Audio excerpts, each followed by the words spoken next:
Joey Gallo.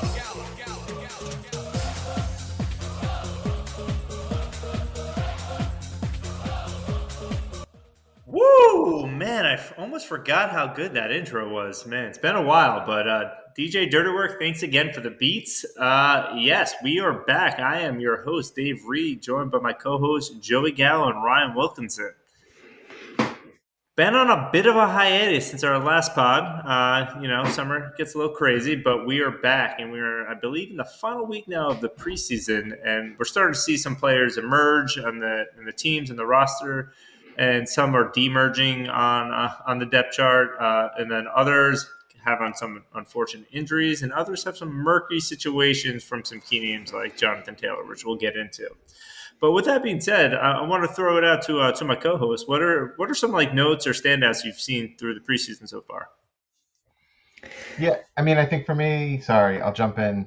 Probably the offense and the players on offense that I think that have surprised me in a favorable way the most have been the Redskins. Sam Howell has looked strong. But Jahan Dotson looked great Monday night, their last game. And Terry McLaurin went out with turf toe. Turf toes are notoriously tough to come back. They linger. He may end up being not full strength for a couple weeks to start the season. And if that's the case, I mean, I've been scooping up Diami Brown in a couple of my leagues, a couple of my Dynasty leagues, just because he was getting a couple targets after McLaurin went out, caught the touchdown after McLaurin went out. But Jahan Dotson looked great. He was getting targeted all over the field. And it's not that every one of Sam Howell's throws were great. There were some very, very poor ones mixed in there. But the offense, I mean, there's reason to be optimistic about the offense in general under Eric Bieniemy. And I just think that Sam Howell's elusiveness in the pocket was notable enough where I think that I'm feeling decently optimistic about Washington's potential this year to produce fantasy points. Yeah, I got to agree with you there. And I was pumped at the beginning because I obviously have Terry, but he obviously goes down with an injury, hoping it doesn't linger all season. But I was a little nervous about that pick, but then Sam Howell looked great, so I thought it was going to turn out great. And Howell's my boy, baby. Turf toe. So yeah, he looked great.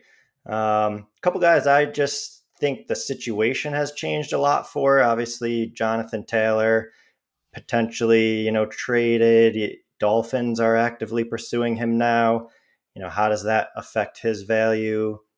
Trey Lance obviously just got traded to the Cowboys.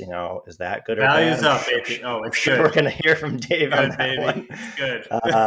And then we can go to the opposite side of it, and you got Kyler Murray, who is trending down right now. So those three guys, I feel like the value has really significantly changed from when we drafted.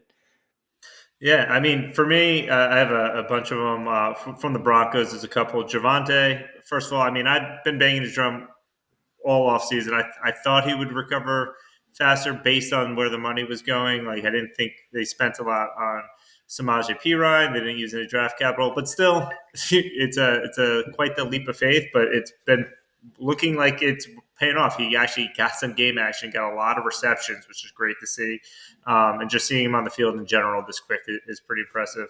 But on the flip side, obviously the Broncos are losing a couple of receivers. Tim Patrick's out for the year. Judy may be out for multiple weeks. But with that, Marvin Mims, a rookie who I was very high on coming into the draft, has now shot up the depth chart. Going to be the wide receiver 2 there, and I think he has a lot of potential. Other players are like, honestly, I think the Steelers, there's been a major discount on all Steelers. I feel like in draft, they just seem like a boring offense. But Pickett has actually looked pretty decent. Hopefully has more than 7 touchdowns this year. And George Pickens, who honestly I don't love because he doesn't seem to separate, but just keeps making highlight catches. Maybe a little bit of offensive pass interference on all the plays, but he still makes like great plays that are always every week on Twitter. So just fun to watch that. lower person, Dorian Thompson Robinson, who actually I have picked in a few of my rookie drafts. He's the now the number 2 quarterback, back up to Deshaun Watson on the Browns. He's looked great. He was actually great in college, and he has some rushing ability. I think there's a lot of upside there. If Watson goes down, I actually think he will be a very, very strong starting option. Anyone in the pinch there. But finally, I mean, I can't leave out my Giants. Like, Daniel Jones looks awesome. He looks like he might be taking the next step. Darren Waller looks like an elite tight end who's going to lead the team in targets and is Daniel Jones' favorite target. Jalen Hyatt, who I had mixed feelings at the draft. I know the thing on him was that he wasn't a great route runner, but he's been looking like he's putting in a lot of work there, and he was the best wide receiver in all of college football last year. Like, everyone loves Jordan Addison because he was the best wide receiver in all of college football 2 years ago, but Hyatt seems to get this discount. And Hyatt, like, who cares about his route tree? He's always like 5 yards away from the defender, seemingly. That speed is translating. He has I don't want to say he's Tyreek, but he has some plays that make him look like he has that type of separation there. So I'm very, very excited about the Giants overall in that offense. I think they're going to surprise a lot of people and potentially improve upon last year. Yeah, I mean, I agree with you on the Giants, and I know, maybe some of our listeners are interested in my take on the Javonte Williams situation. And honestly, I'm pretty impressed with it as well. I think that as somebody who was a Javonte Williams owner and keeper last year, traded him away in the middle of the season, but early in the season, right, it was a lot of his work in the passing game that was generating a ton of his value, right? Like, he had run like some pretty solid runs, but he was also getting targeted like 7, 8, 9 times a game. So even if he's slow to get back to full burst and full speed from a running perspective, if he's going to be out there getting 6, 7, 8 targets a game, he's going to have value right from square one, right? So, like, even if he's only averaging 3 or 4 yards a carry, and that still needs to ramp up. If he's going to be getting the same targets he was getting early season last year, then he will be a very, very valuable back. So have to just say that. Yeah. And to that point, I think most people's expectations was he would hopefully improve, but it would be like maybe back half of the season. The fact that he's on the field, yes, he still has to get up to game speed. He'll be potentially on a pitch count, but the timing of that ramp up has been accelerated. Like, you can potentially see him at full speed after the first month of the season, which I don't think anyone's expectations truly were even a month ago. Potentially. But it's in play now. It wasn't really in the realm of possibility before. No, I agree. I agree. Yep. But, I mean, that's just an example of a player's value increasing, which leads me as a segue into the next segment that we have. It's our Dynasty stock advice. So first, want to start off. All three of us come from finance backgrounds, so it's hard for me, at least, not to view fantasy through the lens of treating players kind of like stocks. You have your blue chip stocks, the players who are reliable, high end assets, and they are the foundation of your portfolio or your team. They have very little downside risk, and they will continue to provide value year after year. And the more of these stocks that you own in your portfolio or on your team, the better off you are. The issue is these type of players, these blue chip players, they are incredibly hard to come by. And the price to actually acquire one of these makes it even harder to do so because sometimes they're astronomical and you can't ever get a deal done. But in Dynasty, where I've seen the real savvy players see their teams improve or make those profits is by identifying cheaper, undervalued assets that are about to skyrocket in value and getting in earlier, or identifying an asset that the market still identifies that has a lot of value, but you see the flaws in them and you either like short sell them earlier, like subprime mortgages and the Big Short. Oftentimes, these aren't even like massive blockbuster trades you have to do to improve your roster. These are more like seemingly low end cheap trades, but when you hit on these calls that you've made, this is when you see your team's value skyrocket. Just an example, in another Dynasty league I was in last year in the offseason, middle of the summer, I really believed in Ramondre Stevenson. I saw the path forward. There's flashes of highlights the year before. So I thought there was potential for him to be someone special. And I had Chase Claypool on my team, who people still viewed at that time as an extremely exciting young wide receiver who had top 20 potential. I personally didn't because I owned him and I saw like this guy just is not getting it done. Yes, he's big, strong, and physical, but I just didn't see him becoming anything special. So I actually at the time was able to flip Chase Claypool and Mo Ali Cox for Ramondre Stevenson and a third round rookie pick. This was just over a year ago from today. So that obviously worked out very well for me. I have a lot of misses as well, so don't think I hit on all this, but that was just an example of I saw Claypool as something that I think the market was too high on, but Ramondre, who I thought the market was too low on. Also, I should say, apparently the Bears also thought Claypool was really high as they gave up the 32nd overall pick for him. So obviously a lot of people viewed him pretty highly. But with that in, I want to kind of toss it to my co-host to see some players maybe they think are a buy or sell going forward. So Joey, why don't you throw us one of your players in and hold us in suspense on if he's your buy or your sell? Yeah, so I will talk about an ex-New York Jet who has changed teams in the offseason, and it's actually going to be, well, not really too much suspense, but this is going to be my buy, and it's going to be Elijah Moore, who Bye. I was who I was a huge fan of while he was on the Jets. And if you look at the numbers that he put up his rookie year, it took him a little while to get going, and he was hurt towards the end of the season. But between week 8 and week 13, he graded out as the number 5 wide receiver per PFF, 6th in receiving yards, tied for first in touchdowns over that stretch. And what was the most surprising to me was 4th in passer rating when targeted. And obviously, we know the Jets had no stellar option at the quarterback position during that time. So heading into his sophomore campaign, even though the Jets added Garrett Wilson, if you remember back to last year's draft season, it was people were still drafting Elijah Moore ahead of Garrett Wilson last year. Garrett Wilson was a 6th, 7th, 8th round pick. And it's not a dig on Garrett Wilson at all. I just think that Elijah fell out of favor with the Jets, and he's a very talented player, and he finds himself in a situation now with a quarterback in Deshaun Watson who, albeit is trying to have a little bit of a bounce back himself, he's definitely stronger than any of the options that the Jets would have had over the last, I don't know how many seasons. So for me, Elijah Moore is my primary buy at this point. If you want to talk about guys that are slightly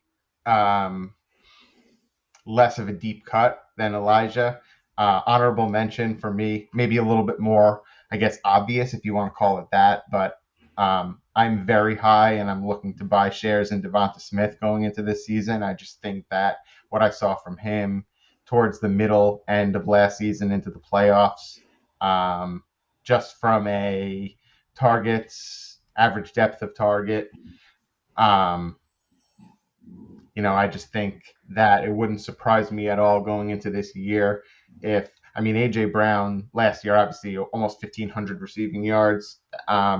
It's tough to, divvy up the targets in that offense. But if you look at the previous seasons, AJ had some struggle staying on the field. He played 13 games in 21, 14 games in 20, had less receiving yards in his 19, 20, and 21 season than Devonta Smith had in last year's 22 season. So I just think that Devonta Smith going into this year is another one who I would not be surprised if headed into next year he was being drafted at or around the same place as A.J. Brown and some of these other top tier wide receivers. That's a good one. I agree with both of those. I know, Joe, you and I made a point to acquire Elijah Moore in one of our Dynasty leagues that we co-managed together. Got him on the cheap, so we feel pretty good about that one. And he's been getting some good hype. Ryan, why don't you toss us about one of your buys or sells? Yeah, so I tried to pick a player that isn't obvious to get people thinking and mix it up a little bit. So I'll start, to be clear, I think this guy is a very good wide receiver. I think he'll have an awesome year, and I'm a believer. But there is a case to be made that it's time to short sell Garrett Wilson. Sell, sell, sell. My concern is he's already considered what you were talking about earlier, Dave, a blue chip stock. I just can't imagine his stock going any higher. If you look on Keep Trade Cut, he's literally the number 3 wide receiver with, Justin Jefferson and Jamar Chase. He finished as the wide receiver 30 last year. So to me, there's a ton of built-in value based on the fact that he now has Rodgers as his QB, but Rodgers, a year or two left, maybe, then who's his quarterback? We don't really know. So I always get nervous when a player's value is building in something that hasn't actually happened yet. So definitely think he's going to have an awesome year and completely understand having him on your team. But if you're looking at Dynasty and looking long term, he's someone you could get crazy value for right now, even though, his best season is a wide receiver 30 finish. No. I mean, I get it. There's a lot of hype around Garrett Wilson. I'd love to acquire him, but at the same time, too, when it comes to selling players, if you can get better value, and I agree, Garrett Wilson at wide receiver 3 is a little high right now to buy into that. I think you could probably make a pretty solid profit on that. You could probably get like another wide receiver 1 and plus, and that could potentially be worth it.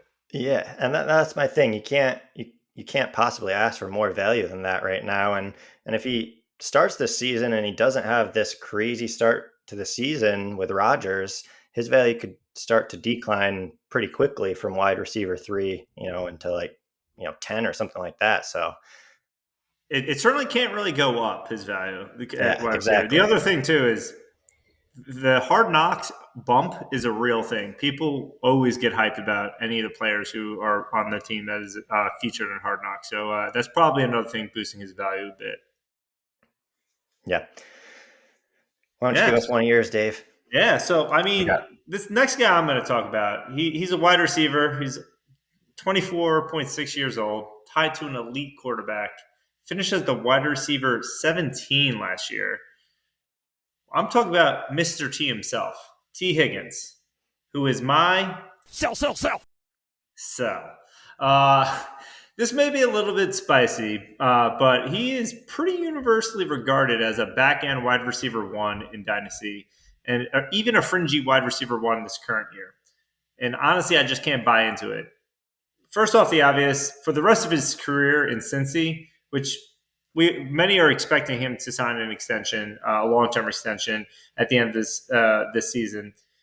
He's always going to be the wide receiver 2 on his team. Granted, with Burrow and no money to build a strong defense going forward, it's not the worst situation because they will be passing a lot, but still that caps his value in my opinion. In the 11 games last year with Chase, he averaged as the wide receiver 54, and to give him median to get rid of the outliers, he was the wide receiver 31. And 3 separate finishes, he finished outside the top 75 wide receivers, and often sometimes due to injury, but that actually, if you watch how he plays, it's kind of a part of his game. In the 4 games without Chase, he was solid. He was the wide receiver 24, 23, and even finished as the 4 and 6. But unfortunately, that's not what his future in Cincy is going to be. He's going to be behind Chase for the rest of his career if he signs there. He isn't a volume receiver. He's a deep ball guy, and he barely eclipses the 1,000-yard mark. And for just being a jump ball 50-50 wide receiver that you usually expect to have a lot of red zone targets, he's not really been a big TD guy. These are his stats in his 3-year career so far. In 2020, he had 107 targets for 67 receptions, 908 yards, and 6 touchdowns. 2021, 110 targets, 74 receptions, 1,091 yards, and 6 touchdowns. 2022, eerily similar, 110 targets and 74 receptions, same as the last year, for 1,029 yards and 7 touchdowns. I honestly do not see the difference between T. Higgins and a slightly younger Mike Williams. Mike Williams was also given the hype at one point of being a top 10, top 12 wide receiver. Never really got there long term in Dynasty, and I don't see the same ever happening for T. Higgins. At best, I see him being at his peak, a middle tier wide receiver 2 for a few years. Maybe he has one outlier year for touchdowns that boosts his value, but that's not something you're going to be able to depend on. But right now, you can cash in on that wide receiver 1 value, and I think you'll benefit from it. So, again, T. Higgins, my... Sell. Yeah, I agree with everything you said there, but the comparison against Mike Williams, I would refute a little bit. I mean... The stats would not. Mike Williams has had as many total receptions and yards as T. Higgins. So T. Higgins 3-year career, Mike Williams 6-year career. Mike Williams in 6 years has had as many receptions as T. Higgins' worst year, right? So his worst year was 67. Mike Williams eclipsed 67 receiving yards 1 time. And T. Higgins' Mike Williams also had a 9 touchdown year and a 10 touchdown year. Right.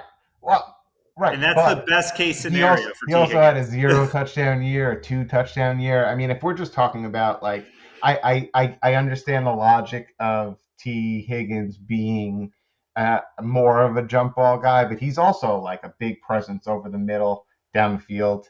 That I would say Mike Williams is more of a strictly vertical threat, whereas T. Higgins, I mean, if we think about his over the middle, like crossing route participation is, to me, I mean, again, this is just an objective take based on like the eye test, which you're not really ever supposed to just believe the old eye test. But yeah, I would say from a route participation perspective, T. Higgins is a little more of an over the middle threat than just vertical. The one thing I agree, I'm not saying T. Higgins is not good. I'm saying his role in the Cincinnati being tied there, he'll never be better than, from a fantasy perspective, what you got out of Mike Williams.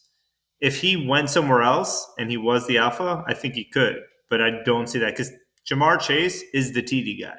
Jamar Chase has, 25 touchdowns in 2 years already? Yeah. I don't disagree with the take on T. Higgins. For sure. I mean, I think that his perceived value in the market is higher than his actual value. I just take exception with comparing him to Mike Williams because Mike Williams kind of stinks. He stinks now, but he was a wide receiver, top 12 wide receiver in Dynasty for a bit. Yeah. I would be curious to know, we don't have to look this up now, but like what was his highest ADP ever in a redraft year? There's no way his ADP was ever higher than the 4th or 5th round. And T. Higgins is the 2nd or 3rd round pick this year. There was a year in season, people were counting on him as like a top 5 wide receiver. People were going crazy. For a very fleeting moment. Yes, I remember. Yes, it happens. I'm telling you, Mike Williams was a hot thing. It was the beginning of not last season, but the season before. Because I remember thinking like, I guess Mike Williams is a thing. But people wanted him to be that, and so that's why they jumped on. Once they started seeing it, it's like finally he's doing what we thought he'd do. And I think people have the same concept for T. Higgins. And I don't ever think he's going to get there, is what I'm saying. So just to jump in here, this is random, but I'm in a different league with Dave, a redraft league. Mike Williams went in the 3rd round last year. Boom. So...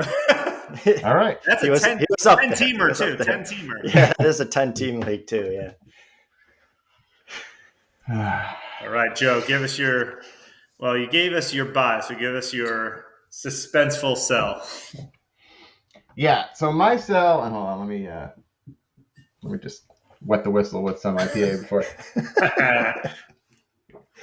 So my sell, I mean, this might be a little bit of a hot take. It might not be that much of a hot take because actually looking closer, he wasn't drafted until the 501 in our Dynasty startup. But for me, it's Derrick Henry. I just think that sell. Yeah, big Now time let me use a drop, man. Sorry. I gotta pause for the drop. So I'll frame up my thoughts first of all, from a dynasty perspective. I just think that you're not really getting the longevity at this point from a position that's historically fleeting in terms of productivity, right? So Derrick Henry, if you look at his attempts so obviously like the first couple years, there was some delusion amongst the coaching staff in terms of uh, who's going to be getting the carries over there. But if you go from 2018, 215 attempts, 216, 303 attempts, 378 attempts, 219 attempts, and that's only in 8 games, right? So like his 16 game pace of attempts in 2021 was like almost 450 attempts. And then last year, 350 attempts.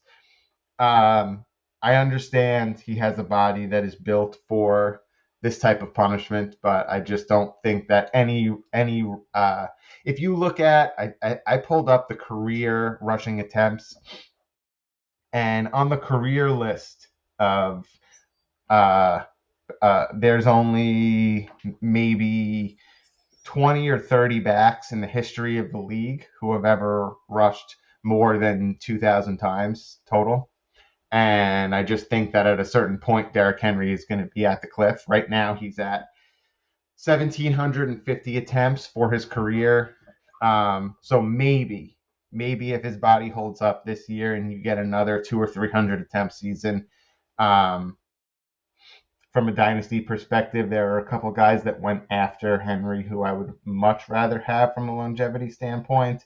Javonte Williams, good example, obviously coming back from an injury, which is why he went after Henry. But still, Javonte Williams is interesting to me. Aaron Jones, James Cook, David Montgomery. These are guys who I think that you can get another 2-3 years out of. And I just don't necessarily feel that if you're playing the probability and statistics, not to mention if you look at the team's actions, they drafted Tyjae Spears, who mentioned him on a previous pod, and he's already kind of getting a little bit of hype in the preseason. He's had some very impressive runs. Some of his like the preseason runs that you see, those viral clips that are going around on the Twitter or the X sphere. Tyjae probably had the most impressive one yet. I mean, like, literally, you should see this cut. If you guys haven't seen it, check it out. He leaped over a defender. It was wild. Yeah, just insane. He's a great back, and I just wouldn't be totally surprised to see Derrick Henry start to lose his step, and to see more in the near term the young explosive Spears getting involved. So for me personally, especially in redraft where Derrick Henry's getting drafted in the second round, that is not a position where I personally would be looking to invest in somebody who has that much mileage on the register. Yeah, don't agree. Don't disagree there. Tyjae Spears is really making ACLs look overrated. But the one thing I thought was funny, you said his body taking punishment. I don't know if he's the one taking the punishment when he's getting tackled. I feel like it's often the defender. Yeah. I don't know at what point it will ever not hurt to tackle Derrick Henry, but I do like. It's just he has to be a major running. His style of running to me is he needs to get up to speed. And once he gets up to speed, he's impossible. Well, not impossible to bring down, but you have to be willing to kind of sacrifice your body to bring him down. The defense has to be tired too. He's a much better second half player. The length of time that it takes him to get up to that full speed is going to naturally increase. Yeah, you're right. Right. Yep. So that's kind of where, like when he first joined the league, I had my skepticism that he would ever be anything, and he's obviously proven me wrong, ninefold over the last just 4 or 5 seasons. Right. But this is the kind of point in time where I'm like, all right, that type of running has to catch up with you eventually, and Joe's like, I'm gonna be right I now. I think 9 years later. I think that it's happening this year, and that's where I'm putting my money now. There's also just a huge change with running backs in the league right now. I mean, they're barely making it a couple of years, and teams are moving on. So eventually, he's going to get moved on from. And like you said, I mean, it's he's be on sooner. his last contract, probably. Yeah. Maybe he'll get a cheap one, but yeah, his days of being a feature back are numbered. But who knows? Maybe yet another season or not. But it's definitely the cliff is coming. Yeah. But Rydogs, why don't you toss us with your next player? Yeah. So I picked a guy who I think his stock can't possibly go lower. He Trey had Lance. his could go lower. No, my guy had exactly one catch the entire 2022 season. He's out the first 6 games of this year. He already pulled a hamstring and missed the rest of preseason this year. Everything that could go wrong has. So my buy now is Jameson Williams. Where's my sound clip, Dave? You're right. Hold on. Bye. There we go. Bye. Sorry, I almost clicked sell because I have an opposite view. I know you do. I was like, wrong one. So obviously, Sean and I just bought him. But, like I said, I don't think his stock can possibly go lower. If he comes back week 7 and he even just catches a few passes, his ADP has to go up. People have already moved on from him. He had great draft capital. He's considered extremely talented. Obviously a disaster start to his career, but, anything can happen. So I feel like he's someone you can buy for super, super cheap right now. And, if it works out, you could potentially have a really good wide receiver for the next couple of years. He's super, super young. I think he's, isn't he like literally 22 years old or something? So that's my buy now. Obviously a homer pick. I'm hoping it works out for us. I think you can even get him for less than what we paid, to be honest. So he's someone I would recommend if you need a wide receiver, you could take a chance on. Yeah. So I do disagree. I do think his value can go down because I have a hard time believing he's going to be able to stay on the field or be able to stay focused, and he's not a volume receiver. And he also doesn't show to have the greatest hands. So if he's not making these long catches, then he's just not going to provide value. And he does have in Dynasty a lot. He does carry a decent amount of redraft, definitely not. But I do think in Dynasty he holds a lot of value. Personally, I would be trying to sell him while the hype is still somewhat there. That's where I would say the hype is already kind of gone, though, and a lot of what you're saying is already built in. He's number 91 on Keep Trade Cut right now, and like I said, he is 22.3 years old, so he's young. So I don't know. I feel like if he comes back week 7 and he just even has a decent couple games, his ADP will really shoot up. All right. Yeah, so I'm in. So I've been in on Jameson Williams from the beginning. I love his athleticism. I love his speed. His college production profile kind of speaks for itself. The times that he was on the field last year, he showed immediate flashes. So I just think that if it was, and it's not like him being out was, it doesn't strike. He doesn't strike me as a guy whose body's betraying him, or he's quite identifying as injury prone just yet. He's losing games this year just for screwing doesn't around. He have a hammy gambling. issue already? Yeah, but he's got 6 weeks minor. to heal. Minor. I'm just saying these injuries are starting to pop up. I would be looking to buy. I'm with you, Ryan. I think that I've seen, from what I saw from him in college and from what he immediately showed the times he was on the field last year, I'm still pretty excited about the prospects. That's why it is a nice sell, because you can get a lot of value from them. Well, that will take me to my last player. So personally, I love buying cheap running backs in Dynasty. I think there's a lot of value there. Wide receivers, they have a longer lifespan. Obviously, regular football, NFL is catching up to this. But if you can get a running back for cheap, and there's a lot of times these running backs, backup running backs, kind of explode into value later in their careers when they get an opportunity. That's when your team can really take the next level. So there's usually perceived lower values on these backup running backs, but the one backup who I think has a lot of potential and could really skyrocket soon is Jalen Warren. Bye. So he has been starting to get some hype this preseason. So like his price has definitely gone up than it was maybe a month or so ago. But I still think he's a value and someone you can still acquire relatively cheap, and he can have massive returns. Last year on 77 attempts, he averaged about 4.9 yards per carry. Obviously small sample size, but 5 yards per carry is an elite mark and that you hopefully can look for. So granted, small sample size, but he's right at there, and that's shows a very explosive electric player. He also, in a part-time role last year, showed that he was a very good receiver. He got 33 targets and caught 28 of them for an average of 7 yards per catch. This is a backup running back who got that in that role. And Najee Harris is also known as a good receiving running back, still ceded 28 catches to Warren. This preseason, he already showed his electricity. He in one carry to start a game, he had a 60-plus yard touchdown run.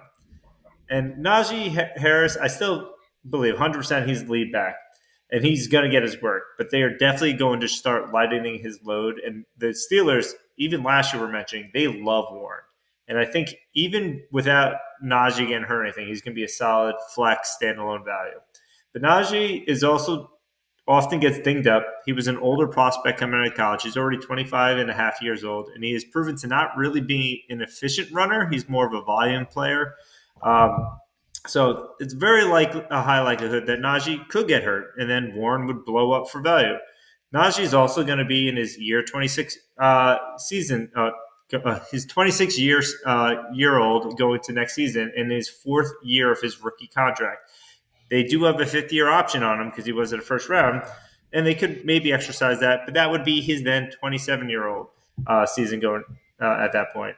And we've seen at that point, that is around the cliff, and they're not likely going to extend beyond that. Jalen Warren is currently 24. I could see a very similar path for Warren that Tony Pollard just got. Tony Pollard is now 26. At that time, if they get rid of Najee Harris, Warren would be 26, and he has a lot of the same traits. He's very electric, has a lot of yards per carry. He gets good in the receiving game. So I could see him blowing up into that high-end running back one later in his career, in a couple years from now. But you can acquire him right now, potentially for a third in certain leagues. Now that I'm saying this, I know Joey is not going to sell him for a third, but maybe a second, or maybe you can sell him for a wide receiver in your bench who has a lot of upside. Maybe someone like a Sky Moore or something or even someone less like a Nico Collins for a Warren. I think that'd be a very worthwhile move to be making. So that is my bye. So those were our buys and sells. Other bonus ones, just to give you tidbits. I do actually think Michael Pittman is a good buy because his value seems to be very low. He does have a lot of talent.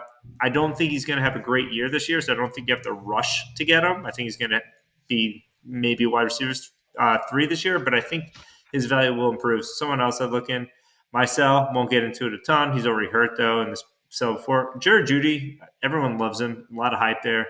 I think he's a little overrated. He's not. I don't think he's good a route runner as people think, but just as a bonus for the listeners out there. I don't know if you guys have any bonus ones you want to throw out there. I know, Joe, you threw out one earlier. Yeah, I would say it's hard for Michael Pittman to produce if his quarterback can't make accurate throws. So we'll see what Anthony Richardson's arm looks like once we get out onto the field. Yeah, I mean, I'm not expecting much this year. That's why I think he's a great buy, because I think he's valid. But I think Anthony Richardson will develop. personally. So like that's why I think you can get him this year, knowing that future years he will be better. Yep. With that, we have a new segment that came from our very own Ryan Wilkinson, that we're very, very much excited about. And I'm gonna toss it over him to let him run with this one. Yeah, so we're going to do something a little different here. We're going to finish this episode with what we are calling a dud draft. I'm pretty excited for this. I think it's going to be pretty fun and a whole new way to look at things and signal out some guys we're low on. I'm going to explain the rules, but the overall objective is to draft a team that scores the least amount of points as possible from weeks 1 to 14 of the regular season. So pretty much the complete opposite of a normal redraft. That means things like suspensions are a plus, bye weeks are great, injuries are technically a good thing, although I would never wish an injury on anyone. You're looking for players that won't put up a lot of points. For our dud draft, we're going to use the exact same rules as our Dynasty League. You all know the rules by now. If you don't, Dave did a great job explaining them in episode 1, so go give it a listen. It's on our Spotify page. So the rules, the catch is that you can't just pick 10 random guys that won't ever see the field. You have to select one guy that was picked in each of the first 10 rounds of our league's startup draft. So we're going to look at the 12 guys that were selected in round 1. We each need to pick one of those guys to be on our dud team. Then we'll look at round 2. The players that were selected in round 2, we'll pick one of those guys. And we'll move from round 3 all the way to round 10. We're stopping at round 10 because we're not going to draft a bench. We're only going to draft a starting lineup. So think best ball, but this is worst ball. And your roster at the end does have to be a complete starting lineup. So you have to have 1 quarterback, 2 running backs, 2 wide receivers, 1 tight end. You have 3 flex spots and 1 super flex spot. There'll be no replacements, no changes to your lineup once the draft is over, and we'll use the sleeper score just like we're going to use in our actual league. So everyone can pick the same player. I want all of us, including you listeners, to make the worst team you possibly can. So don't have to worry about what someone else picks. And we will be tracking it throughout the season. So have fun with us, put together a dud team, send it our way, and we'll track the progress on a spreadsheet so everyone can see. Also, Joe, I was also going to say, feel free to pick which of our teams you want to kind of hitch your ride onto, because we'll make a friendly wager here, right? There's going to be some stakes involved. We haven't exactly determined what the stakes are going to be, but I feel pretty confident about my selection. So whatever you guys want to go with, let's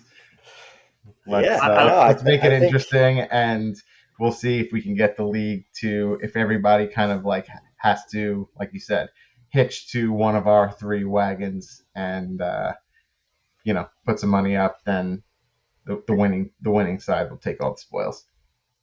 Yeah, I think it's a great idea. I think we should decide it now before we announce the teams and get to round 1. So what are you guys thinking? I mean, 50, 100? I was saying, is it going to be cash or should it be the gallon of milk? No, let's do cash. We could do milk if you want. It's just hard to pay out the milk to multiple people, Yeah, I agree. We could throw some cash. All right, we'll throw some cash on it. It'll be fine. I do hope my dud draft scoring is better than my golf scores, because if not, I'm going to score real high. I think 50 is reasonable. 50 is a reasonable number. Yeah, we can do that. Yeah, works for me. And mid-season, if we want to throw something else on top of it to make it more fun too, like something that we can video and put out on the socials. If anybody wants to get involved, yeah, then however many people join up on the opposing sides is how much more profit the winning side will get. All right, I'm into it. Love it. All right. Well, now that that's in place, let's look at round 1. So again, 1 guy from each round. Got to draft a full starting lineup. Well, want to give us the first initial launch of the dud draft, Ryan? Give us welcome to the NSFW dud draft. All right. Perfect. I got to use the drop, guys. All right. So first, I'll go through the guys that were drafted in round one, and then we'll each talk about who we picked. So round one, we'll go through pretty quick here, I think. But we had Josh Allen, Patrick Mahomes, Jalen Hurts, Joe Burrow, Lamar Jackson, Justin Herbert, Justin Fields, Trevor Lawrence, Justin Jefferson, Jamar Chase, AJ Brown, and Kyler Murray. So I'll start round one. News came out today that Kyler Murray may not even play this season. So I think it's an easy pick for a dud draft team. I'm going to slide Kyler Murray into my QB spot. Dave, what are you thinking? Ditto. Yeah. And Joe, he was your pick. So how are you feeling about this? Yeah, no, we're absolutely going Kyler Murray. When there's money on the line, Joe doesn't care. No, I mean, it. look, I like if we're talking about like the next 3 years, 4 years, even next year's season, I'll water or milk bet Kyler Murray against any quarterback, especially any third string Dallas Cowboys quarterback that you guys want in terms of fantasy points or touchdowns thrown. But for this year, Kyler is not who you want to be. Would you have drafted Kyler in the first round if you knew this? Yeah, 100%.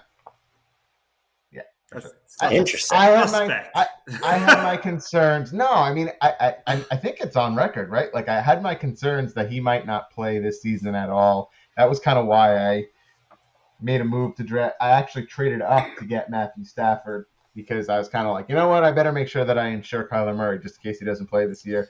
The Caleb Williams hype around Arizona was drumming up quite early on.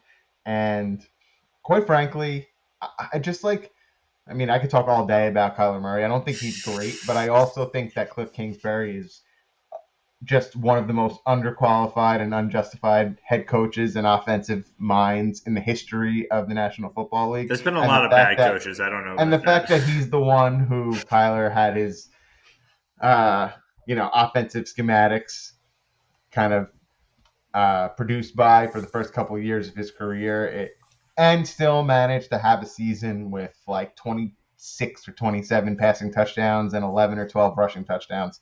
I think that he could, I mean, like the spectrum with Kyler is he could end up in probably not a worse situation that he was in for the last couple of years and was still great. Or if he ends up getting traded to like a team like Washington or Minnesota or a lot of these teams that are like just, going to be in the need for a QB. So I think the future is bright for Kyler is kind of all that I'm going to say. But we'll see. So you're in on him in the future, but this year, weeks 1 through 14 of the season, we're all in agreement there. It looks like Arizona's got all the markings of a team that is coming in hot with the tank. Yeah. All right. Makes sense. All right. We're aligned in round one. Round one, Kyler Murray. So round two, I'll read off the guys. We got Tyreek Hill, Amon St. Brown, Jonathan Taylor, Stephon Diggs, Breece Hall, Dak Prescott, Christian McCaffrey, Travis Kelce, Jalen Waddle, Deshaun Watson, CeeDee Lamb, and Garrett Wilson. So, Dave, why don't we throw it to you first here? Yeah, I mean, this might be a popular pick too. Obviously, a lot of news going out about this guy, Jonathan Taylor. Not sure how much he's going to play. I also don't know how healthy he is either. So, combine his dispute with the team. Maybe he gets traded, and maybe he's not healthy. There's a lot of good names on this list, but he's the one that has the most question marks. So I'm going to go with him. Joe? Yeah, so I think I had him as a bust pick a couple weeks ago. I'm going to go with Breece Hall, and not because I'm not in on the talent, but I just think that coming back from the injury now with Dalvin Cook in that backfield, I'm just not 100% sure that comparative to, I mean, injuries aside, right? Like, assuming all 12 of these guys stay healthy, we'll see what happens with Jonathan Taylor. I'm not totally convinced that he gets traded and maybe he makes his way out there and he's on the field by week 2 or week 3. And then I think you've got a couple weeks of him putting up potentially, like full workload numbers comparative to Breece, who's going to be coming back from an injury, potentially yielding goal line and receiving back work to Dalvin. So I'm going to go with Brees Hall for mine. Yeah. And I'm actually on Joe's side. So I went with Brees Hall. Obviously, with signing Delvin Cook, I think we're going to take it slow with him. And on top of that, even if he's at full strength, I'm with Joe. I think Cook does impact his workload a little bit. So, Jonathan Taylor, I get it. I still think he ends up having a decent season, but we'll see. So there's our first difference, and we'll see how it turns out. I will say Brees Hall was my backup pick. I thought you guys would go because even if he somehow stays with the Colts with Anthony Richardson, I think it takes away carries. But we'll see how this works out. I don't disagree. I don't think he's going to have a good season, but yeah.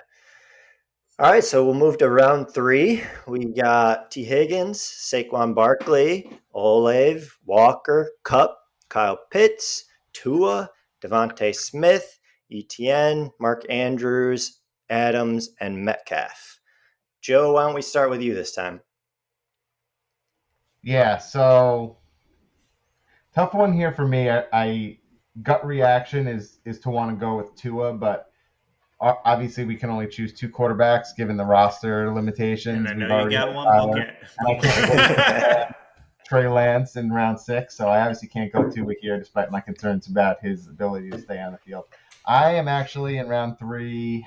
I was very just full disclosure, right? Just so you can see, for me, it very much came down to Kyle Pitts versus Travis Etienne. I think I'm actually gonna go out. I think I'm gonna stick with Kyle Pitts. I think that as much as I want to go with Travis Etienne, I have concerns about his durability. He's a small guy. A lot of his productivity last year was on big plays. They drafted Tank Bigsby, who I think is going to have an increasing role, and seems like based on the hype, he's going to have an increasing role as the season goes on. He'll probably get inside the 20 and 10-yard line work. And Travis Etienne, confusingly, is still not as active in the passing game as he was in college. I'm going to go. He's scared of catching passes. Yeah, apparently. I mean, he doesn't. He's on record of saying that. I wouldn't want to get hit either. He's very, very small. Yeah. I'm going to go with Kyle Pitts only because, again, I've had similar concerns about Drake London, and we might actually be having a similar conversation in the next round where I'm just not 100% sure that that Atlanta is going to throw the ball enough and have enough talent at the quarterback position to produce meaningful points. So Kyle Pitts is my choice, round 3. Yeah, and I'll just step in because I also went Kyle Pitts. So I mentioned it on some of our other podcasts that I'm much lower on him than the consensus. So I'm sticking to it and agree with everything Joe said there. Yeah, and honestly, I debated Kyle Pitts. I was very torn. Kyle Pitts was one I was thinking about. The reason why I shifted away from Kyle Pitts is he has shown to have 1,000-yard season in him. Obviously, no one touchdown that year. But in our format with tight end premium, even if he gets 60 receptions, that's going to be counting as 120 receptions versus another wide receiver in there. So I figured there was more risk in going with Pitts in case he does have an improvement over the last year or something closer to his rookie year. So I pivoted away from him. Player I went with, similar mentality as Joe broke down with ETN, but Ken Walker is who's going to be my pick for this. Mainly because of Zach Charbonnet. They've also drafted another rookie, and I think Zach Charbonnet is going to be more of the receiving back, more of the goal line back. Ken Walker dominated last year, 100%. He was great, but that was when he was the only show in town. He was getting, I forgot the numbers, but I think it was 70, 80% of the snaps and rushes at that point. I don't think he's going to be getting that. I don't think he's going to get all the high-end value touches going forward. So I think he's going to be more of a back-end running back too, maybe. So I'm going to go with him. Also, I feel like he has some injury potential too, just with the way he runs. So, going with little Ken Walker. All right. Yeah, makes sense. All right. Moving on to round 4. We have J.K. Dobbins, DJ Moore, Najee Harris, Deebo Samuel, T.J. Hawkinson, Tony Pollard, Ramondre Stevenson, Nick Chubb, Daniel Jones, Josh Jacobs, Austin Eckler, and Drake London. So I'll start this one. I actually thought this round was pretty tough. I feel like there's, pretty solid picks here. No one really, really stood out to me, but I decided to go with J.K. Dobbins. I think he's injury prone. He's already had 2 knee surgeries. I think he split some time with Edwards. Didn't receive a lot of receiving usage when he did play last year. So I don't think he has that good of an overall pick, and that was my pick for around 4. I see some faces here. So Dave, let's hear it. Well, for one, I love J.K. Dobbins. I I know know I you do. drafted him, but like I have him like in every league. I'm just like I love J.K. Dobbins. But obviously, I didn't pick him. My pick is going to be Drake London, and Joe already alluded to it. A lot of the same reasons. Fully aware that the Atlanta passing offense is not the most prolific or voluminous, if that's a word. I think it is. So Drake London, at best, I think this year is like a wide receiver 3. I honestly, Kyle Pitts or Drake London, one of them I think will be good. I don't think both will be. But my bet is going to be saying that Drake London, who probably have tougher defensive assignments, will be the one that actually suffers the most. While Kyle Pitts will probably have maybe like a slot corner or maybe a middle linebacker on him. So I think he'll get open more often. So I'm going with Drake London. Yeah, I'm fearful of a scenario where they're both like super, super touchdown dependent, mediocre, 3 to 6 receptions for 40 to 70 yards every week. And if they score, then they're going to get you 10 to 16 fantasy points. And if they don't, then you're going to be stuck in the 7-8 range. So I'm not crazy about either. Drake London is my pick in this round as well.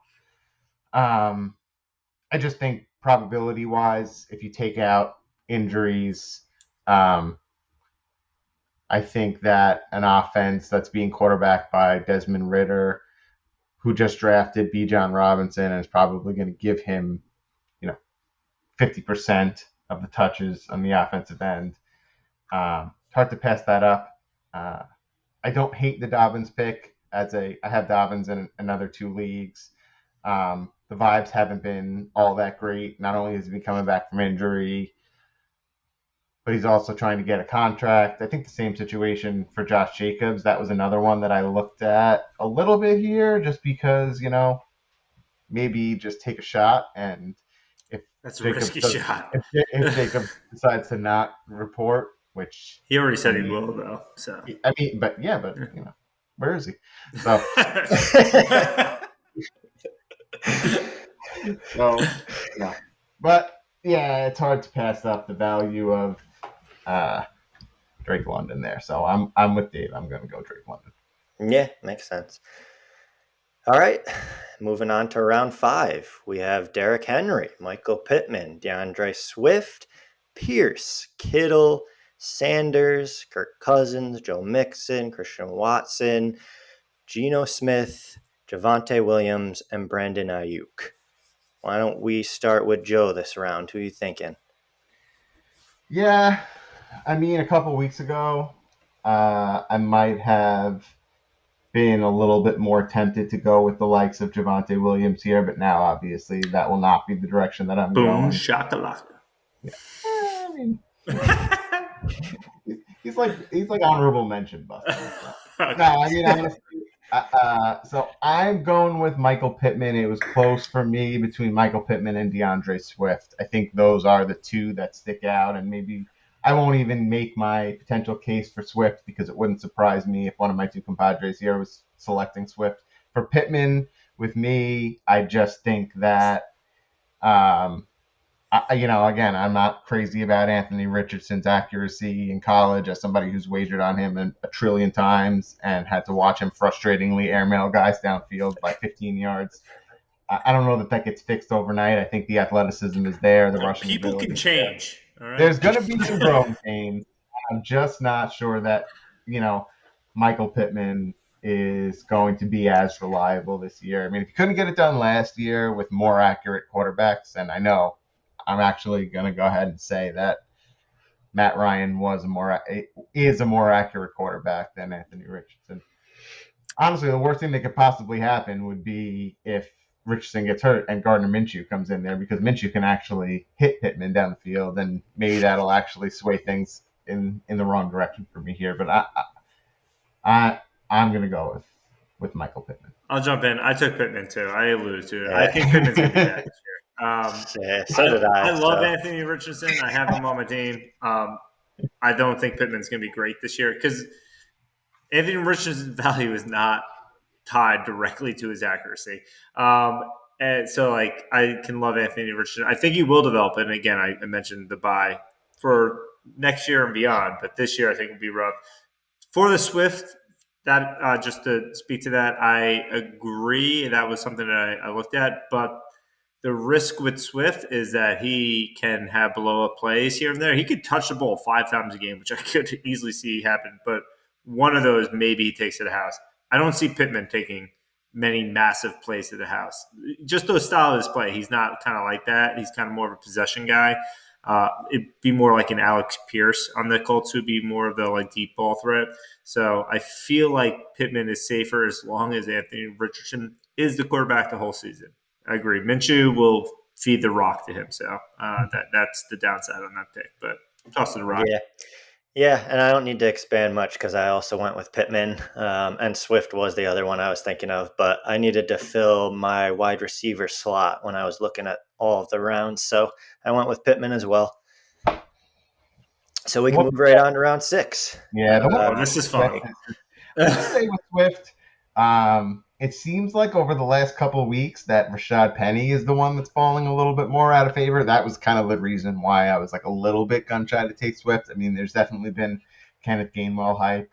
I mean, I still think DeAndre Swift is really good. I mean, he's had injury troubles, but if he's on the field, he'll play his way onto the field. Like between Kenneth Gainwell, Rashad Penny, and DeAndre Swift, there's no fucking way that DeAndre Swift is going to be the one who gets cut of those 3. Like I refuse. Yeah, I don't think Swift's getting cut, but I just don't. He's not scoring within 20 yards of the end zone. No. That's why I'm like, but that's risky. He's going to score from 40 yards out. So yeah, which he did last year. So they've got Boston Scott there as well. Yeah. So it's impossible to figure out their backfield ever. Yeah. But I do think Swift will produce. Yeah. So looking at round 6, we have McLaurin, Godwin, Ridley, Pickens, Judy, Burks, Pacheco, Williams, Freiermuth, Dotson, Lance, and Goddard. Dave, you want to go first? Yeah, since I already know what I already know who you're going, so let's hear it. So I'm going with Jameson Williams. I mean, you already know he's going to put up zeros for multiple weeks in a row. The only player in this round that's 100% guaranteed to score zeros for 6 straight weeks. I want to just throw that out. There's no other player in this round that is a guarantee for 6 weeks to be zeros. Just throw that out. I went Williams as well. You got to look at the suspension. Even if he goes berserk and has 30 points a game once he's back, it's still only average out to 15 a game. So I also don't think he's going to go berserk when he comes back. He's going berserk, Dave. He's going berserk. Sure, we'll see. But no, I picked him as well. But Joe, just whatever. Hit us with it, Joe. I mean, I feel like I'm taking the fucking free square here. Trey Lance is the only quarterback drafted in the first 10 rounds of this startup that is not an actual starter, that is not guaranteed to be on the field. If Dak Prescott happens to stay healthy for 16 games, which, you know what? Maybe he will, maybe he won't, but maybe he won't. Can't necessarily bank on injury. Assuming full health, I will take my Trey Lance and hopefully Joe, question for you. Lock in a solid 0. So this goes to 14 weeks. So we're saying you get 8 weeks of Jameson Williams, right? That's what we're saying. 8 weeks of Jameson Williams. 8 weeks he'll play, yeah. 8 weeks. 6 he's out. 8 weeks he'll play. 8 weeks of Jameson Williams, or 4 weeks of Trey Lance. Any 4 or in that time, who do you think scores more points? 8 weeks of Jameson Williams or 4 weeks of Trey Lance? Easily 8 weeks of Jameson Williams. I would honestly go down as far as 3, maybe 2. I think Trey Lance scores more points than 8 weeks of Jameson Williams. Guys, I feel like I'm smelling a side bet here. Well, I mean, I don't I know. don't Trey, know. Trey Lance has to actually play in a couple of weeks. Yeah. I'm banking on Yeah. injury, but I'm just saying Dak does get injured, and I do think if Dak misses even 2 weeks, I think Trey Lance can score more points in 8 weeks than Jameson Williams can.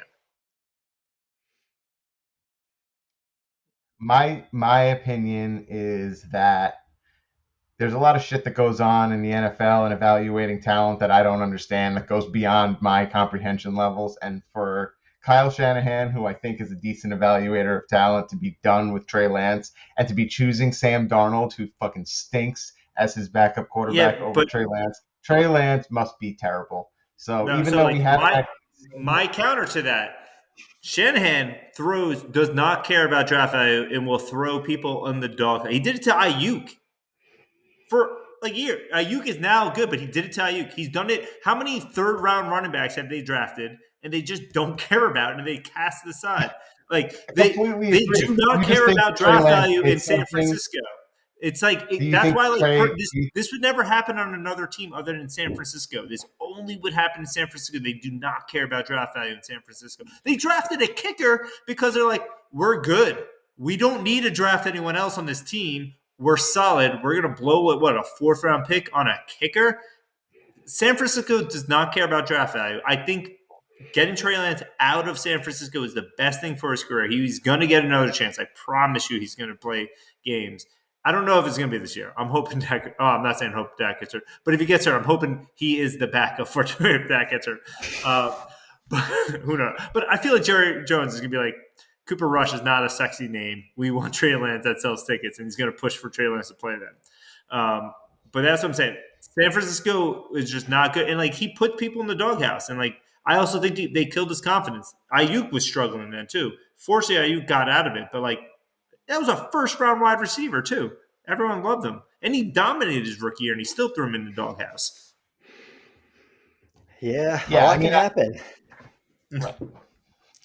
it's tough. It's a tough situation he's in, and honestly, I would love to see a game or 2 games or 3 games of Trey Lance playing not in a monsoon, and Thank you. he hasn't had that opportunity. But you know where he's had that opportunity? In fucking practice for like 3 years in front of Kyle Shanahan, and Kyle was like, But you "I'm can't gonna trust trade Kyle this guy for Shanahan with him with this. That's what I'm saying. You can't trust him. He throws people randomly in the doghouse. Doesn't make sense. I think that he had enough time to evaluate the talent, and if he was willing to promote Sam Darnold to QB2 over him, then that's enough for me to think that he stinks. I think he just got Purdy, and don't get me wrong, Purdy did great. Purdy's I really, think yeah. but I think Purdy is the better type of player for our system. Like the running quarterbacks are not good for the system. The nice, like Jimmy Garoppolo was great for that system. Like you want more of the guys who can do the West Coast short passing offense. That's not what Trey Lance is. He's got a big arm and he's a rushing quarterback. He's not meant for Shanahan's offense. So I think this was a way. Is like we figured we made a mistake. We did 100% made a mistake. Fortunately, we also got extremely lucky with Purdy. Let's just like make the move.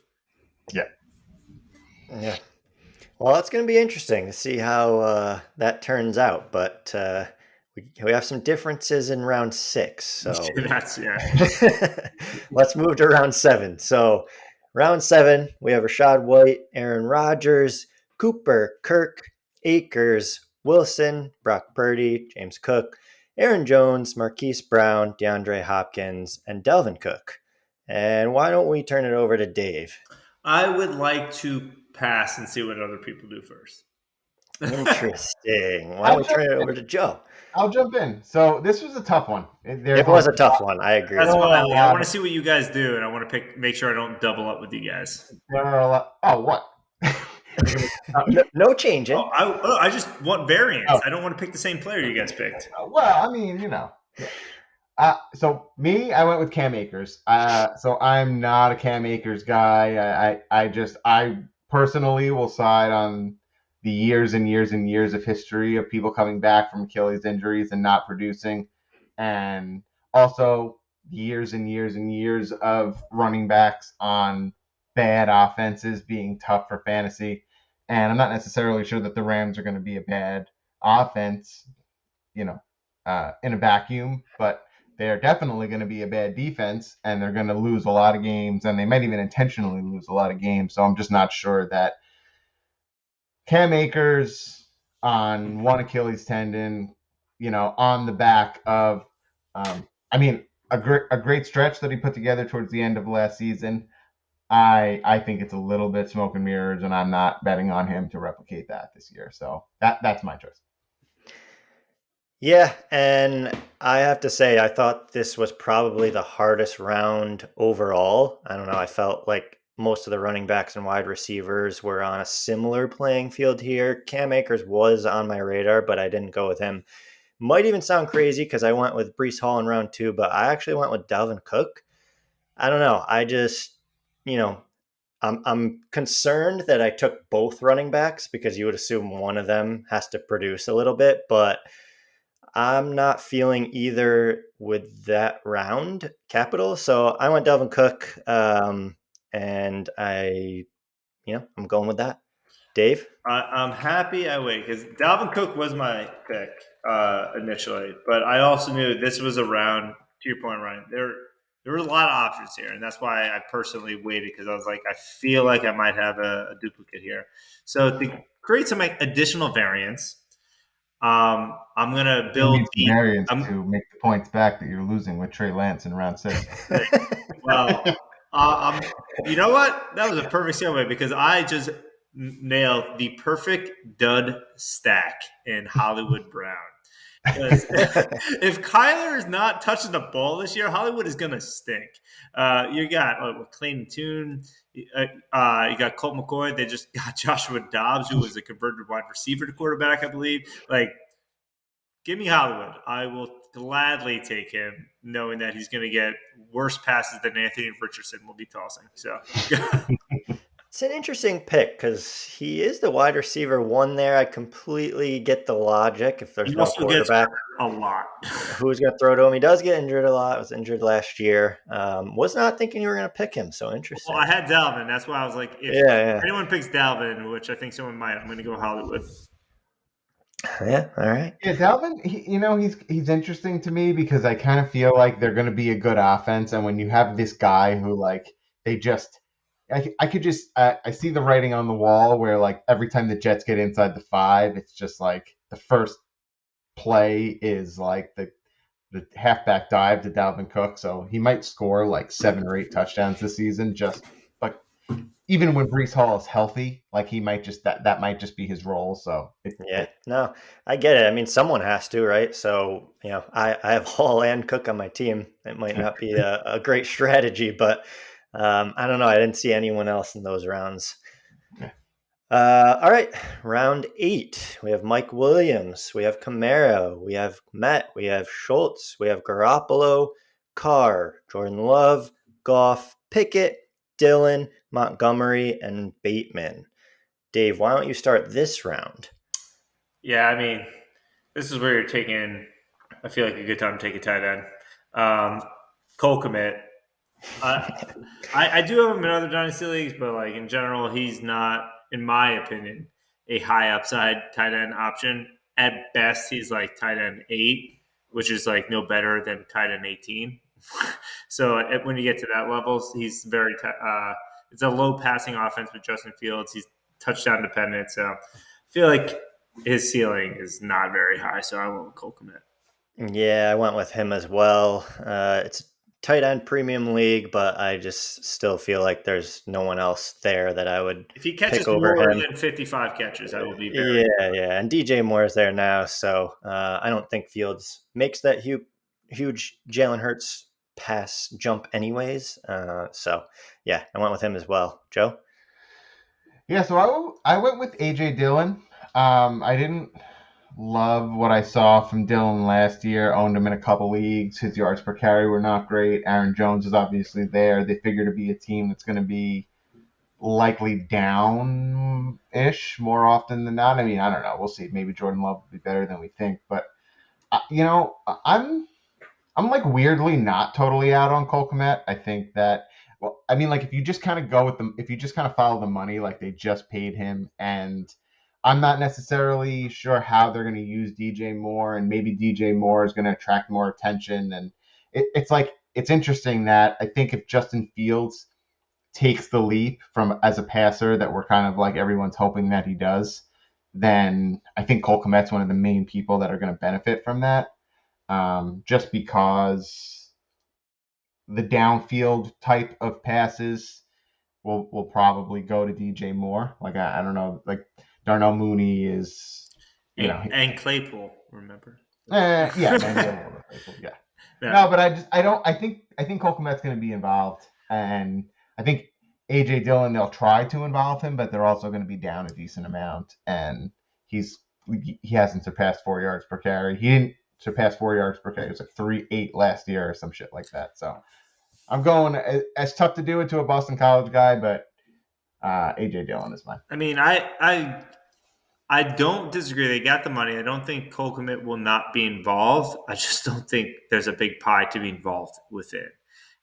So, like, literally a good year, and I'm like a good year from Cole Kmet would be 55 catches, maybe 600 yards, and 6 touchdowns. That's like the ceiling. I don't think, but like that's not that much better again than like the tight end 14 at that point. So when I'm trying to find my tight end, I'm trying to find someone whose ceiling cannot be high. And if his floor, he could score maybe 40 receptions for 400 yards and 1 touchdown. Like, so that's where I'm thinking for him. I also feel pretty confident I know who Joe's next pick is. Again, co-managing with Joe, I have some insight into who he's in and out on. I don't. Oh, he didn't take a tight end, so maybe I don't know. But I do have one guy I think he's out on, but we'll see. I mean, I want to be surprised. Yeah. So, Joe, why don't you go first? Well, before we get to it, let's go through the guys. So we got Tony, we got Waller, we got Smith-Schuster, we got Jones, Robinson, Johnson, Ingram, Njoku, Davis, Stafford, Chig, and Dolchik. Joe? Yeah, I mean, this is a tough one for me. It actually was. This to me, this is the what I would call the tight end glory zone here, because between I think I'm right. Njoku, Chigakonkwo, and Greg Dulcich, I honestly don't even know who I dislike more between the three of them headed into the season. And Chig only gets mentioned because they added DeAndre Hopkins. Before the DeAndre Hopkins ad, Chig would not have been included in that. Treylon Burks is hurt now. Yeah, right. I mean, yeah, I'm not and Phillips. Spoiler alert: we will not be going with Chig. Let's go.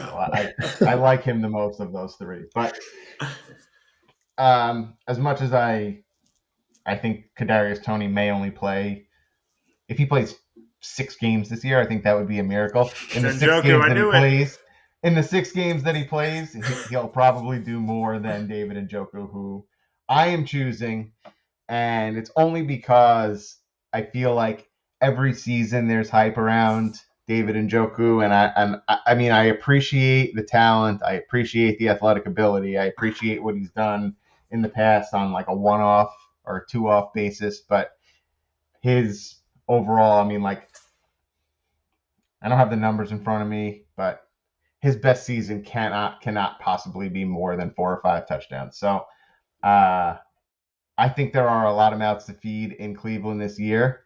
I think that Nick Chubb is being involved in the passing game more often. I'm a big Elijah Moore guy, obviously. Donovan Peoples-Jones is still in the house. I'm just not totally sure that, especially when you factor in the variable of Deshaun Watson, that there's a better pick in this round than David Njoku, so that's what I'm going with. For the record, I knew it was going to be Njoku. And Dave, I have a feeling who you're going with, so why don't you rebuttal it? I'm going. I do want to throw out, and Njoku maybe not get a ton of touchdowns, but when he does, it's a pretty epic touchdown celebration. That is like the massive jump, slam it through his legs. It's epic. But yeah, it's Tony. Tony's just trash. The guy stinks. He's not a real wide receiver. He's a gadget player. He's going to be on the field at most 25 to 35% of the time. Like, he's not going to be filled all the time. Yes, will they use him in situations where he could score touchdowns? Sure. But that also means that there's going to be tons of games where he puts up next to nothing. So Tony is very electric with the ball in his hands, but he's not a good route runner. He's not a good wide receiver. He's just a gadget guy, and I think there's very like every other player in this round or most of the draft is on the field for at least 50% of the snaps. I don't think Tony will be that. The question is what they do when they're on the field, though, which is why I'm going with Dulcich. The guy was on the field for 10 games last year, and he caught 33 passes. So I think this is actually the first round where all three of us pick someone different. So that's good to see. I like I'm the Dulcich interested to pick because he's see how it plays actually out. currently the tight end 2 on the team as well. Yeah, I mean, Yeah. I can't see him even having as good of a year as last year, and that was 33 catches. So I also would easy like to pick for throw me. out there is a bet between me and Dan Acosta that I think Chig will score more than Greg D. And I mean, there's a lot of things in play. Tight ends, there's a lot of variance, and the margin of error is not huge. But You're kind of feeling like my confident. eye. I feel better now than when Hopkins Yeah. signed after that bet. I was like, God damn it, Hopkins. Yeah. Yeah. Yeah, All so right. I just looked. I just looked it up, Go right? ahead. So David Njoku, he's played 6 seasons, 4 touchdowns, 1 touchdown, 2 touchdowns, 4 touchdowns. I mean, like you just know what you're going to get, and it's mediocrity. So But they're that's great celebrations 4 times a year. yeah, no, I mean, completely agree there, but it's yeah. He's like the opposite of a ceiling player. It's just you're just getting a floor with Njoku. So I know that I'm safe in this format with going with Njoku. All right. And moving on to the last round, round 10, we have Foreman, Knox, Moore, Algier, Connor, Gibson, Madison, Sutton, Herbert, Evans, Lockett, and Allen. I'll start here. I am a big Bills fan, but Dawson Knox has to be my pick here. I think at this point, he'll be lucky to just share time and split some work throughout the season. So I don't see a scenario where he has much of a productive fantasy season. He's only tight end that went in this round as well. So, the wide receivers and running backs in this round, I felt like were still pretty decent. Although I do think there's one other that maybe one of my co-hosts will pick, but we'll see. But I went Dawson Knox. Yeah, I'll jump in. I did go Knox, but I'll talk about my kind of my decision tree on this. So I was between Knox, Deontay Foreman, and Algier. I had a feeling you would say Algier. Yeah, because they're all backups, but if anything happens to the player in front of them, they have massive ceilings. Like Algier had over 1,000 rush years, so like I think there's risk with them. Dawson Knox, like, what is the worst thing that could happen? Yeah. Like at I mean, that, he was the starter last year, and it still wasn't that great. like So, Dalton Kincaid gets hurt, like is yeah. Knox is ceiling good? So like, yes, I don't get me wrong. Knox has had, I think 2 years ago, I think he had like a lot of touchdowns. So like that is in the realm of possibilities. But like with Kincaid and all these other players involved, like and Josh Allen rushing it in all the time, the ceiling seems very, very limited for Dawson Knox. Where the other players, where I do think if everyone is healthy, they're maybe the better call. But if someone gets hurt, if like Herbert gets hurt or Bijan gets hurt, like then you lose his dud draft. So I'm going with Dawson Knox, keeping it safe with a nice low floor as well. Yeah, I'm gonna go with Tyler Algier. So I'm not. Those were the three that I was debating in this round as well. So I mean, obviously, right? Like so as a Khalil Herbert owner in Dynasty, I love what I've seen in the preseason. I love the hype clips. Yep. But I'm not totally sure what that backfield shakeout is going to look like, and I would not be surprised if it was more of a split. There's no way that Atlanta drafted Bijan Robinson to still give Tyler Algier meaningful work in the rush game. Whereas if you look at the history of how tight ends perform, if Dalton Kincaid were to hit and he were to hit immediately, it would kind of be an anomaly in terms of what we would have seen in the past.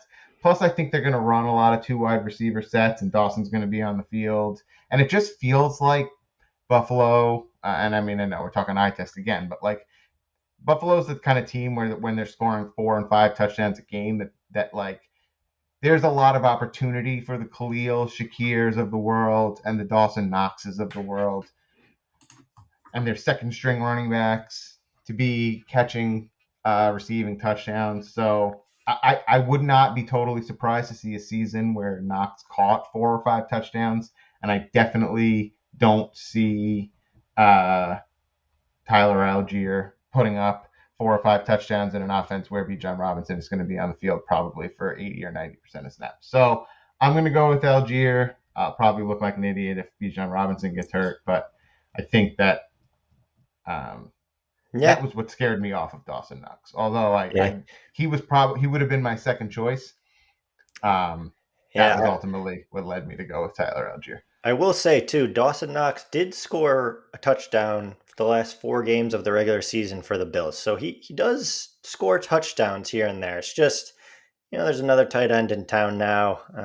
It's also not a sticky stat. Like, those are hard to carry over year. But it is something clearly in his repertoire. So there is risk there.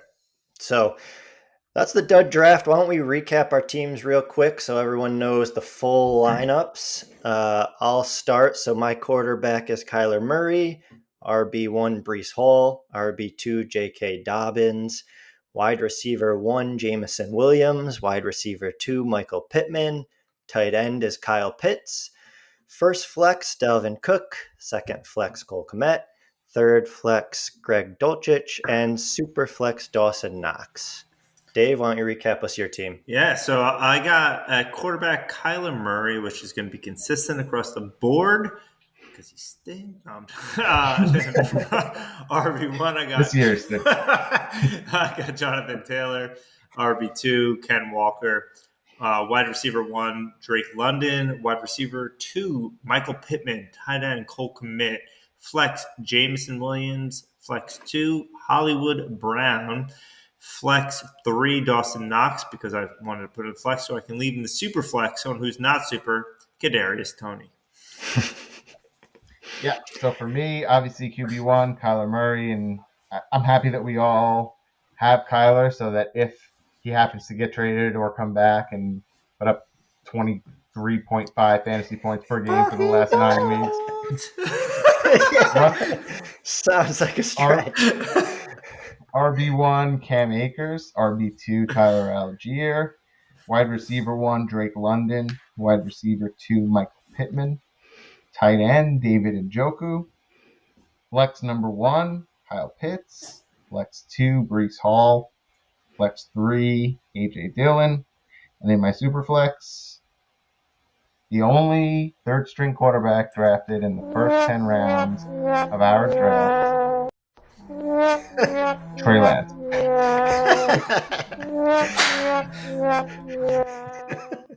Love it. I don't know why that was on.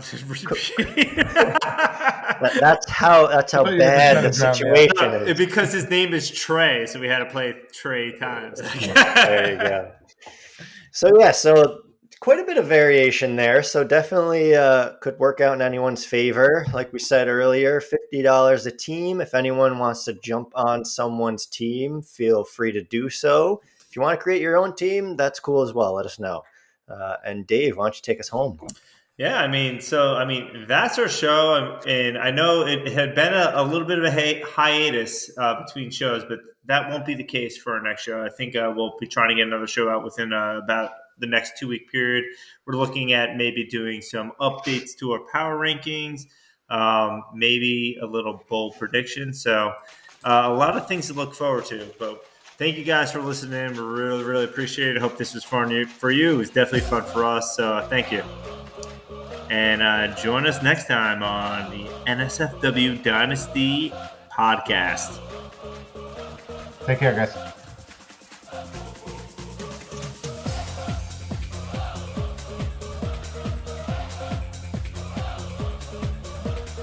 Thank you for listening to another episode of the NSFW Dynasty podcast. next time.